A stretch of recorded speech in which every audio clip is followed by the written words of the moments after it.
Hello and welcome to Climbing Daily and welcome to the beautiful south coast of Wales. We're here in Pembrokeshire for the DMM sponsored rescue weekend. Now this came about after the tragic death of Jonathan Woods and is set up and run by Trevor Messiah. So we're here to find out about the event and hopefully learn some more skills.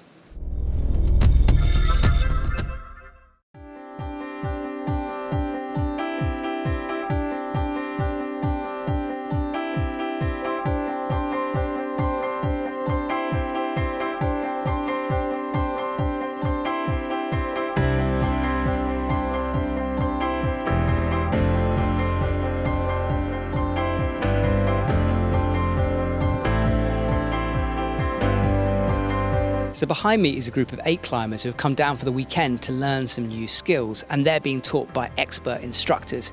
Now I'm as guilty as many people are about this, I think, which is when I go out climbing, I don't really expect the unexpected to happen. I mean, look at yourself honestly. What would you do if disaster strikes?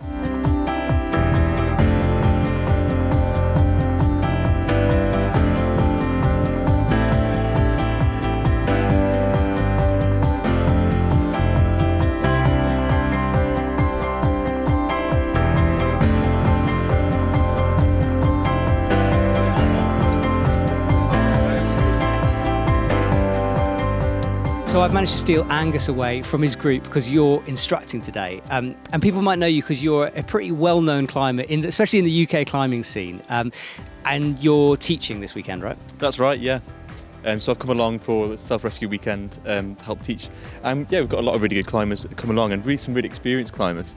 But it's great to see how some of these skills, they're already out there in the group, and some of them we're totally new to our climbers here. And it makes us realise that even though we climb all the time, a lot of us really don't know some of the basics or some of the really critical skills for multi-pitch climbing. Well, that's one of the things, because I mean, you're out, you've just done Indian Face, which is like a very, very scary, dangerous climb.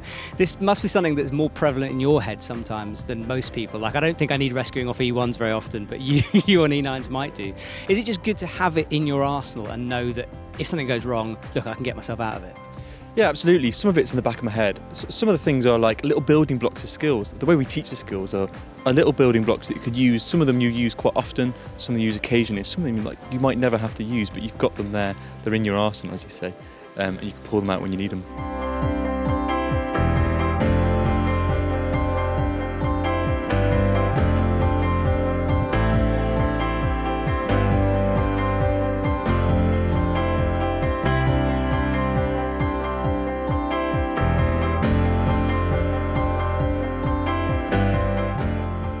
So one of the skills the guys learn on this course is prusicking back up the rope. And this is super useful. Let's say you fall off while seconding and you're hanging in space and you can't get back to the wall. You need this skill. So apparently Rich is halfway up that rope, prusicking back up, and it's absolutely exhausting. So what I'm going to do is the second he flops over the top, I'm going to shove a microphone in his face. It's the right thing to do. Okay, so here he comes, and one of the meanest things I've ever done. Mate, you look exhausted. How was that? Oh, that was fun. Tiring. But you got to do it, haven't you? Got to learn.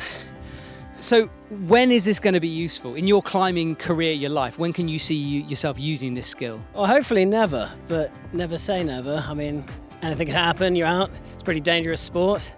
You hope to never have to use it, but if something does happen, you want to be able to save yourself. You might not be able to make a phone call, no one might be around, so who knows?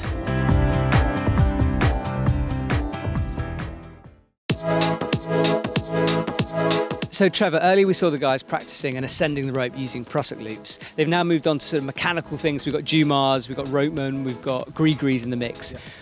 What's the difference in techniques and why would you use one over the other? Okay, so prusik loops, when you're using them, they can be very slow. It's a very technical system you have involved really with the prusik loops, and you can't really necessarily depend on them. You need to back them up the whole time. So most people would be quite slow ascending the rope with prusik loops. The advantages of a prusik loop, of course, is they're very light, so there's something you might have on your harness. Whereas with the mechanical devices, you may choose not to carry them because they're obviously heavier. But obviously now, there's so many different devices on the market that have become very light. So you are more likely to have something with you, and we're also looking at scenarios where you often have something available at the top of the crag, or you may have abseiled down and left something on the abseil rope. So a lot of the problems that people solve can often be solved with kit they've got in their rucksack at the top of the crag, or something they've left in place on the ab rope, which might be your point of escape.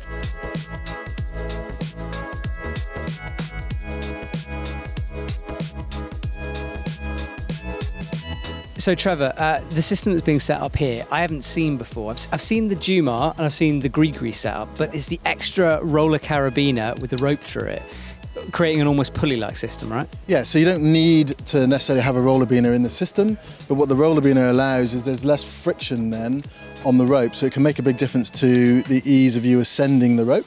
You could just have a normal carabiner in there, which would have some friction in the system, but the roller beaner just makes it a lot more smooth as you ascend. And so that extra loop of rope that comes up and through. 2-to-1 advantage, having the extra loop of rope. So instead of just pulling the rope up through the grigri, you're actually pulling down, and you've got a 2-to-1 advantage. So you've got your foot to step in, and you've got the 2-to-1 advantage of having a pulley in operation above you.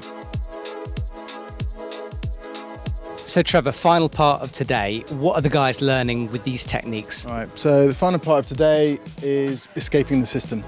So we'll move on from this tomorrow, but for now, they're just using prussiks and slings to bypass their belay device and go directly into the anchor so they can actually escape the system. They might do for a number of reasons. They might just need to get to their phone so they can phone for a rescue. They might also need to abseil down to their climber, maybe administer first aid, maybe put them in a chest harness if they need to make sure they remain upright. And then they might come back up to the top of the crag before going off. So really getting out of the system just frees themselves up to maybe go and alert the rescue. And when you say system, you mean the whole rope setup. So the fact that you're still attached to your climber who's down there and you need to be independent of that whole rope setup. Yeah, so because you can't always set up a direct belay, so if you're part of the system, you're tied into the rope and you used your rope to attach to the anchors, then you want to be able to get untied and walk away. In order to do that, you need to make sure that you've got something bypassing the stuff that you're attached to.